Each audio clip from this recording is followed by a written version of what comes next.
দেখি তো 2025-এর জন্য আমি ব্যাগে কি কি গুছালাম। সবার আগেই তো বাঁশ। বাঁশ তো সবার আগে আছেই। এই বাঁশ ছাড়া কি কোনোদিন কোনো বছর কাটতে পারে নাকি? তারপর দেখি আমার ব্যাগে কি কি আছে।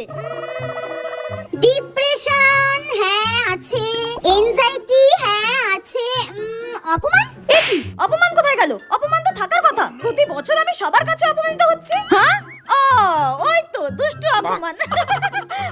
অপমান ছাড়া তো আমার জীবনটা আধুরাই থেকে যেত। তারপর দেখি মন খারাপ, দুঃখ, কষ্ট। ব্যাগ ভর্তি ভর্তি মন খারাপ, দুঃখ, কষ্ট রয়েছে। একই আমার ব্যাগে তো সুখ, শান্তি, আনন্দ এগুলো কিছুই নেই। ওগুলো কোথায় গেল? ও আমার জীবন থেকে তো সুখ, শান্তি, আনন্দ কবে স্বর্গে চলে গেছে। আমি এখানে পড়ে আছি। দূর, এবার আমি বাসটা আমার ব্যাগে ঢুকিয়ে নিই, তাহলে 2025-এর ব্যাগ গোছানো আমার কমপ্লিট হয়ে যাবে। আপনাদের 2025-এর ব্যাগ গোছানো হয়ে গেছে তো? আমার কিন্তু একদম কমপ্লিট।